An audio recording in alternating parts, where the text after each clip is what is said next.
ஆண்டவரே பிறப்பை நினைவுபடியாக இந்த கிராமத்திலே ஆண்டவரே கூடி வந்துட்டு ஒவ்வொரு பிள்ளைகளுக்காக ஸ்தோத்திரம், சிறு பிள்ளைகளுக்காக ஸ்தோத்திரம்.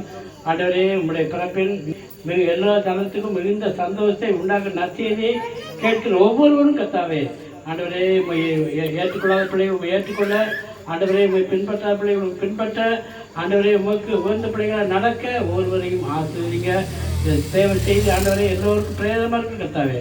வந்தவர்கள் வறுமையாக திரும்பாதபடி நம்முடைய ஆசீர்வாதத்தை பெற்றுக்கொண்டு செல்லத்தக்கதாக, மனதில் ஒரு சமாதத்தை பெற்றுக்கொண்டு செல்லத்தக்கதாக கிருமித்தாங்க.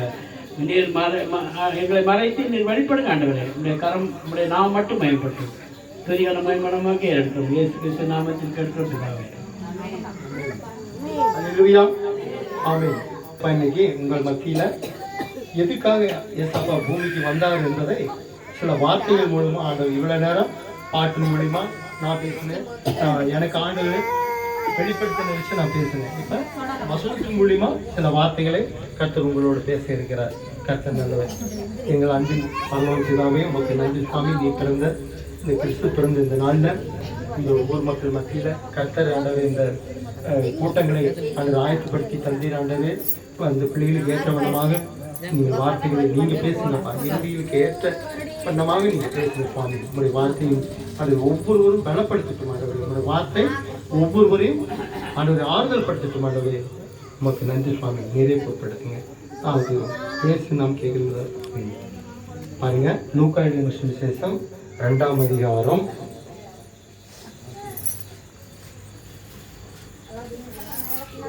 10வது வசனத்திலிருந்து 14வது வசனம் வரைக்கும். தேவதூதன் அவர்களை பயப்படாதிருங்கள், இதோ எல்லா ஜனத்துக்கும் மிகுந்த சந்தோஷத்தை உண்டாக்கும் நற்செய்தியை உங்களுக்கு அறிவிக்கிறேன். இன்று கர்த்தராகிய கிறிஸ்து என்னும் இரட்சகர் உங்களுக்கு தாவீதின் ஊரிலே பிறந்திருக்கிறார். பிள்ளைகளை துணிகளில் சுற்றி முன்னணியிலே கிடத்தி இருக்க காண்பீர்கள். இதுவே உங்களுக்கு அடையாளம் என்றார்.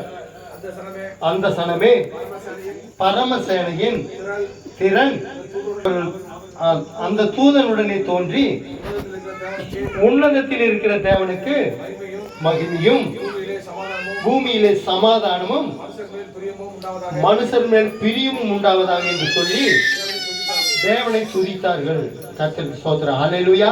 எல்லாம் ஒரு நிமிஷம் இங்க கவனிங்க. ஆண்டவர் ஒவ்வொரு பிள்ளைகளுக்கும் ஆண்டவர் தேவதூதர்களை வச்சிருக்கிறார்.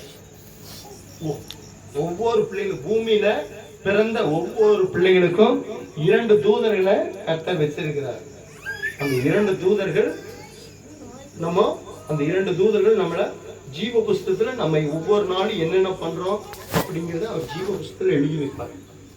அதனாலதான் அந்த தூதன் ஆண்டவர் தூதனை அனுப்பி இயேசு பூமியில பிறக்கிறார் என்பதை தூதன் மூலியமா பேசி அந்த தூதன் சொல்றாரு.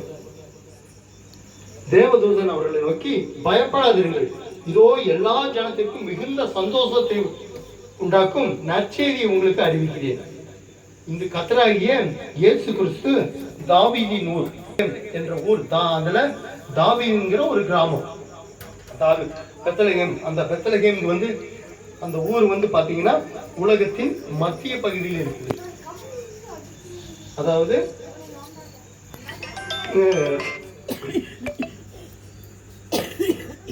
தாவீதின் ஊரிலே பெத்லகேம்ங்கிற ஊர்ல அந்த பெத்லகேம் ஊர் பாத்தீங்கன்னா உலகத்திலே மத்திய பகுதி.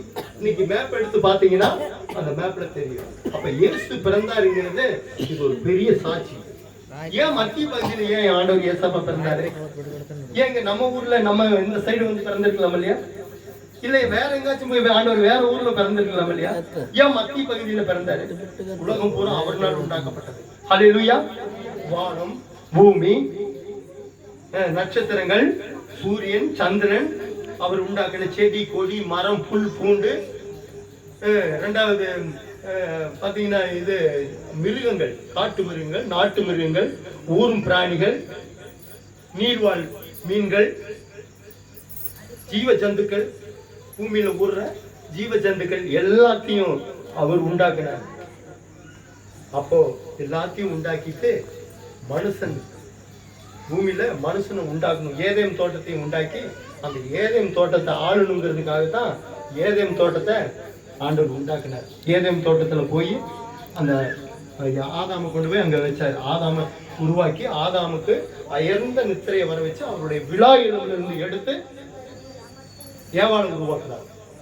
அதனாலதான் இப்பவும் நம்ம ஆண்களுக்கு வந்தீங்கன்னா விழா எலும்பு ஒரு எலும்பு கம்மியா இருக்கு. இதை சரித்திரப்பூர்வ உண்மை, பொய் கிடையாது. இது ஒவ்வொரு எக்ஸ்ரே எடுத்து பாத்தீங்கன்னா அது கரெக்டா தெரியும். ஒரு எலும்பு ஆண்களுக்கு ஒரு எலும்பு கம்மியா இருக்கும். ஏன்னு கேட்டா அந்த விழா எலும்புல இருந்து எடுத்துதான் மனுஷி உருவாக்குனார். அதுதான் மாம்சமும் அதாவது எலும்பும் எல்லாமே அவர்னால் எல்லாம் உண்டாக்கப்பட்டது. அதுதான் ஒரு ஆணை உண்டாக்கி ஆதாமை உண்டாக்கி ஆதாமுக்கு அருமையா இருப்பது நல்லதல்ல என்று உணர்ந்து ஏற்ற துணையை கொடுத்தார்.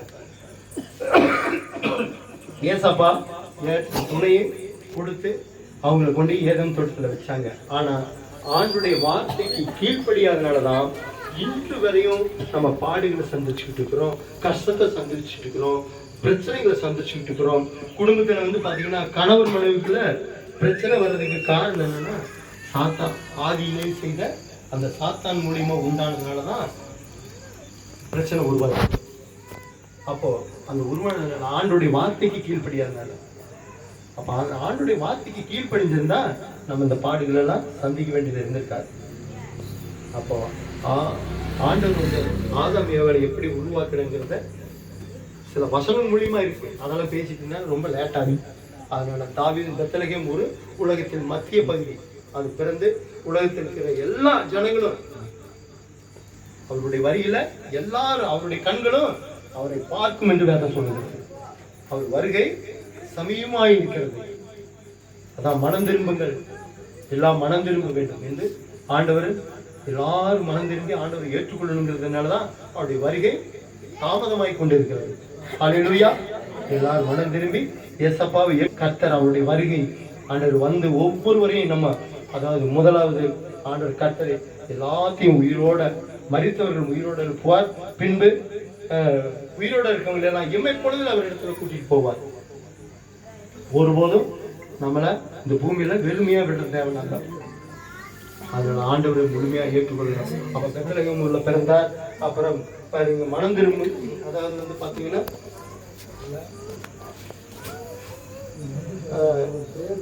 பெத்லகேம் என்னும் ஊரில் தாவீது என்னும் ஊரில் பிறந்திருக்கிறார். பிள்ளை துணியலையிலே சுற்றி முன்னணியிலே கிடத்தி இருக்க காண்பீர்கள், இதோ உங்களுக்கு அடையாளம் என்றார். அந்த சனமே பரமசேனையின் திறன் அந்த தூதனுடனே தோன்றி உன்னதத்தில் இருக்கிற தேவனுக்கு மகிமையும் பூமியில் சமாதானமும். பாத்தீங்களா, ஆண்டவர் பூமிக்கு வந்ததுமே ஆண்டவர் என்ன சொல்றாரு? தேவனுக்கு மகிமையும் பூமியில சமாதானமும் மனுஷர் மேல் பிரியம் உண்டாவதாக என்று சொல்லி தேவனை துதித்தார்கள். அப்ப மனுஷர் மேல அவர் பிரியம் வச்சிருக்கிறதுனாலதான் பூமிக்கு வந்தார். பாவியில ரட்சிக்கிறதுக்காக பூமிக்கு வந்தார். மத்தேயு எழுதின சுவிசேஷம் 1ஆம் அதிகாரம்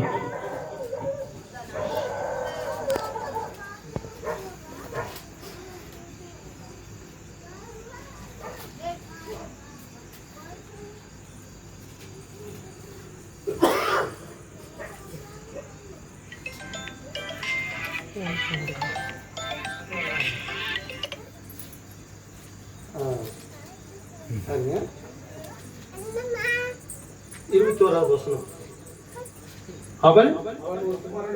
அவள் ஒரு குமாரனை பெறுவாள், அவருக்கு இயேசு என்று பெயரிடுவாயாக, ஏனெனில் அவர் தமது ஜனங்களின் பாவங்களை நீக்கி அவர்களை ரட்சிப்பார் என்றார். பார்த்தீங்களா, தன்னுடைய பாவங்களை மன்னிக்கிற தேவன், நம்முடைய பாவங்களை நினைக்காத தேவன். ஏசாயா 59:17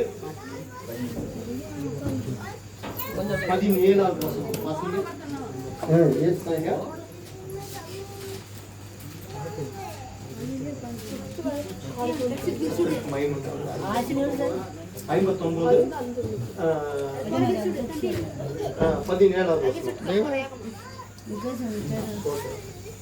59:17 அவர் அவர் நீதியை நீதியை மார்க்கோசமாக பிரணித்து மார்க்கோஸ்